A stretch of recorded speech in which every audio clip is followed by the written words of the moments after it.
Halo guys, yuk kita belajar pemikiran ekonomi mazhab Austria dan era ekonomi ilmiah ya. Simak selanjutnya. Perkenalkan kelompok kami. Yang pertama ada Radia Haris Ulul Azmi dengan NIM 004. Yang kedua ada Syahra Indah Wahda dengan NIM 040. Dan yang ketiga ada Cantika Noviana Balti dengan NIM 062. Teman-teman tahu nggak sih apa itu mazhab Austria? Nah, mazhab Austria adalah mazhab ekonomi yang didasarkan pada konsep individualisme metodologis. Artinya, fenomena sosial tercipta berkat motivasi dan tindakan seseorang. Teori ini juga menekankan pada individualisme, subjektivisme, biaya peluang, dan preferensi waktu dalam konsumsi dan investasi. Mazhab Austria ini muncul pada akhir abad ke-19 dan awal abad ke-20 di Wina melalui karya-karya Karl Menger, Eugen Bombauer, dan Frederick von Wieser. Karl Menger lahir di Nowe Sassy, Australian Galicia, yang sekarang dikenal dengan Polandia loh, pada tanggal 28 Februari 1840. Menger lahir dari keluarga yang kaya raya dan juga dihormati di daerahnya. Menger sendiri mulai mempelajari bidang ekonomi politik yang sedang populer di tahun 1871. Dia juga sempat mengeluarkan buku yang berjudul Principle of Economics yang membuatnya dikenal sebagai bapak ilmu ekonomi di sekolah ekonomi di Austria. Pada tahun 1872, Menger mendaftar sebagai salah satu pengajar di Fakultas Hukum di University of Vienna. Pada usianya yang ke-33, tepatnya pada tahun 1873, dia menerima penghargaan sebagai kepala bidang ekonomi di universitas tersebut. Nah, Menger sendiri juga sempat menjadi seorang guru private dari Pangeran Austria, Rudolf, dalam bidang ekonomi politik dan statistik. Selama kurang lebih 3 tahun, Menger mengabdi kepada pangeran dan selalu ikut dalam semua perjalanan pangeran mengelilingi Eropa. Kalian tahu nggak sih apa saja karya-karya Menger? Yang pertama ada Principle of Economics tahun 1871.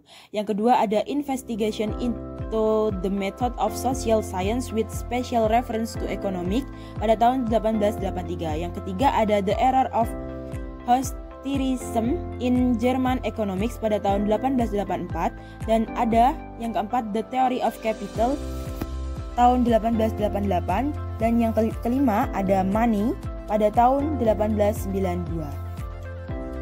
Teori pemikiran Karl Menger. 1. Struktur produksi. Tujuan utama dari produksi menurut Menger yaitu memenuhi kebutuhan manusia dengan menciptakan barang dan jasa yang lebih baik dan murah. Dalam bukunya, Principle of Economics, Menger mencatat bahwa semua barang dan jasa melewati serangkaian proses. Barang yang memuaskan kebutuhan manusia secara langsung didefinisikan sebagai barang urutan pertama. Contohnya, ada roti, sepatu, dan baju. Setelahnya, ada barang urutan kedua, barang produsen dalam proses seperti tepung dan kain. Kemudian terdapat barang urutan ketiga seperti gandum, kulit sapi, dan wool. 2. Law of Imputation.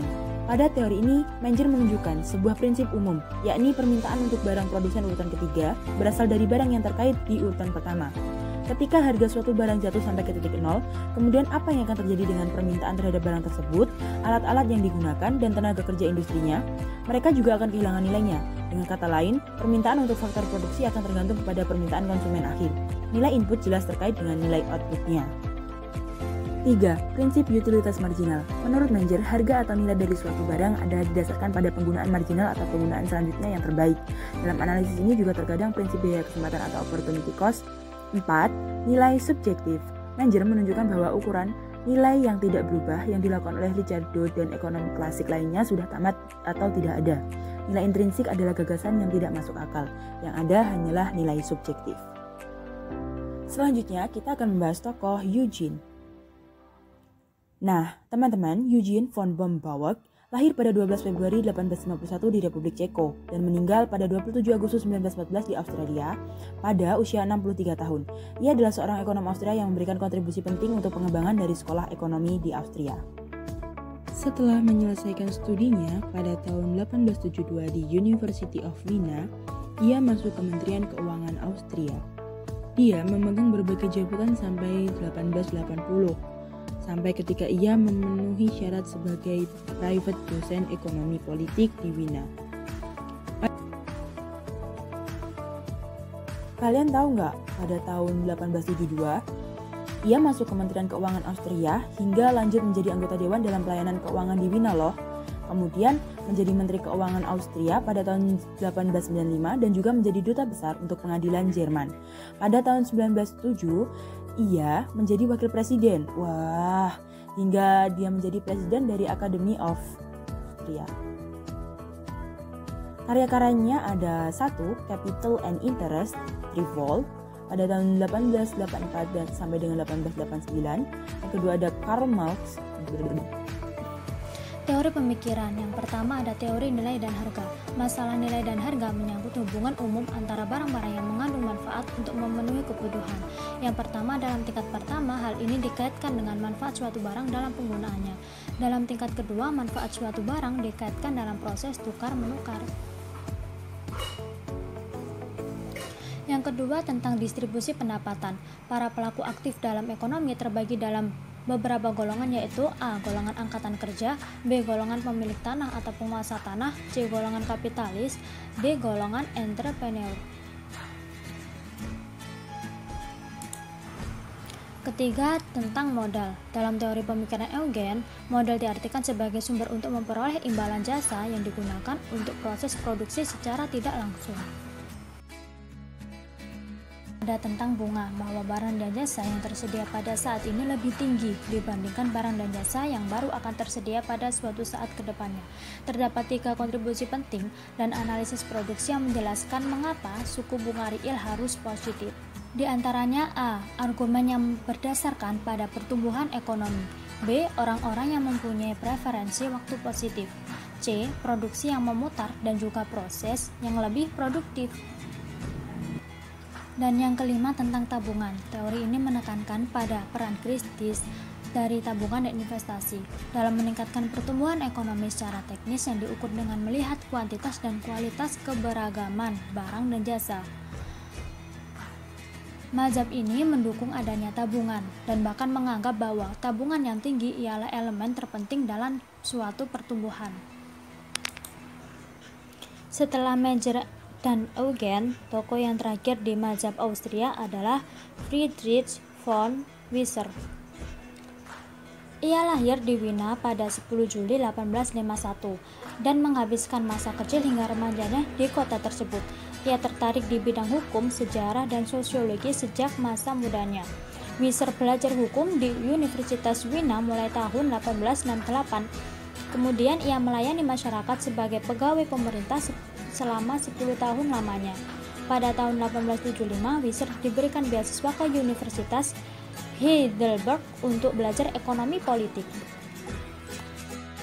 Saat itu Wieser bertemu dengan Eugen, seorang teman dari masa mudanya yang kemudian menjadi saudara iparnya. Ketika belajar di sana, mereka berdua menjadi murid Karl Menger, seorang Wieser 11 tahun.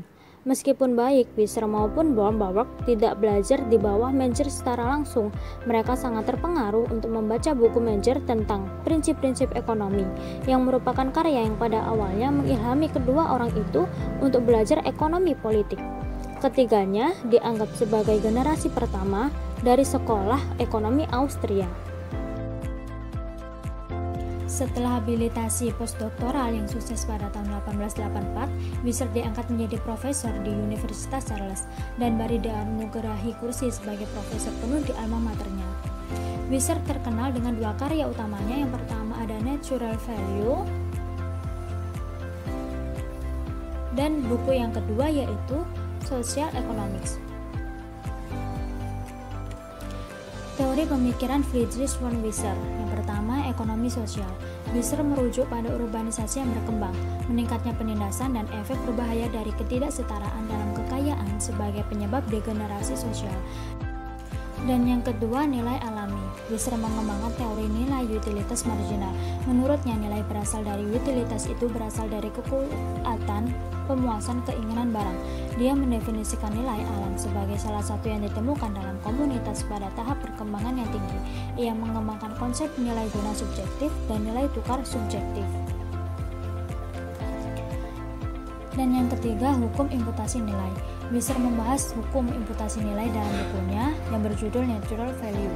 Dia menekankan fakta bahwa dalam kasus barang produksi, imputasi nilai mengikuti hukum marginal, yaitu kontribusi terkecil diperhitungkan untuk setiap kuantitas. Menurut teori ini, nilai faktor produksi mencerminkan nilai barang konsumsi yang diproduksi. 4. Teori biaya alternatif. Yang paling menonjol dari konsep ini adalah bahwa biaya peluang hanya akan masuk akal jika peluang itu tetap atau cukup terbatas. Membahas tentang pemikiran ekonomi di era ekonomi ilmiah.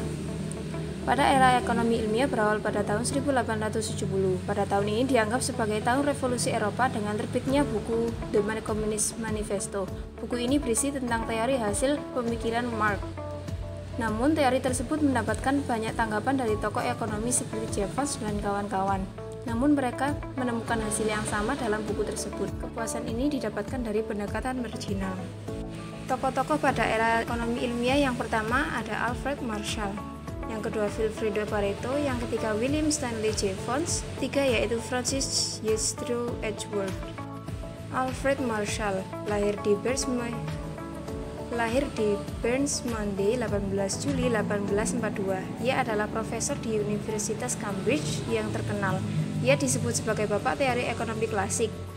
Salah satu karya Marshall adalah The Principle of Economics yang mengatakan bahwa ekonomi diatur oleh hukum alam dan bukanlah kebijakan politik. Teori pemikiran. Yang pertama, menurut Marshall, teori perilaku konsumen adalah teori kepuasan utility yang berarti bahwa konsumen akan meneruskan pembelian terhadap produk dalam jangka waktu yang lama. Di harga, Marshall berpendapat bahwa harga terbentuk sebagai dua integrasi kekuatan pasar, yakni penawaran dari produsen dan permintaan dari konsumen. Teori ini menggabungkan teori klasik dan neoklasik. Yang ketiga ada surplus konsumen dan surplus produsen. Konsumen surplus adalah konsumen yang berhasil memberi barang dengan harga yang rendah, namun dia mampu membeli dengan harga yang lebih tinggi. Sedangkan surplus produsen merupakan ukuran keuntungan yang diperoleh oleh produsen dalam menjual produknya. Yang keempat yaitu elastisitas permintaan dan elastisitas penawaran.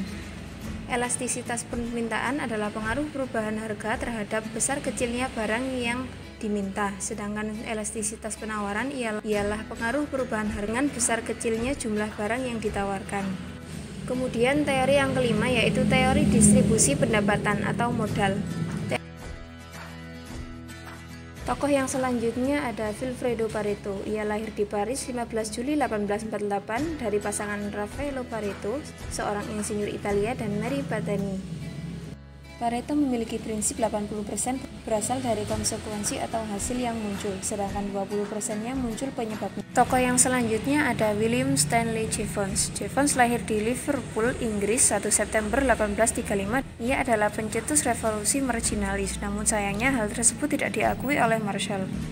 Pemikiran Jevons menentang model klasik ortodoks yang menyatakan bahwa biaya menentukan nilai, dengan mengatakan bahwa nilai tergantung pada utilitas.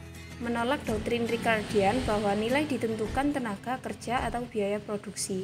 Yang terakhir ada Francis Yestro Edgeworth. Ia lahir di Irlandia pada 8 Februari 1877. Ia adalah tokoh yang sangat berpengaruh dalam perkembangan ekonomi neoklasik. Karir Edgeworth yang pertama pada tahun 1888 ia diangkat ke kursi bidang ekonomi di King College London. Yang kedua pada tahun 1891 ia diangkat Drummond Profesor Ekonomi Politik di Universitas Oxford. Dan yang terakhir atau yang ketiga dia mengembangkan teori utilitas, memperkenalkan kurva indifferent dan terkenal dengan kotak Edgeworth yang sekarang akrab bagi mahasiswa mikroekonomi. Ini karya dari Edgeworth yaitu Mathematical Physics, an Essay on the Application of Mathematics to the Moral Science, diterbitkan tahun 1881 di mana Edgeworth merancang apa yang sekarang dikenal sebagai kotak Edgeworth. Bagaimana teman-teman pasti sudah paham kan bagaimana konsep pemikiran ekonomi mazhab Austria dan era ekonomi ilmiah?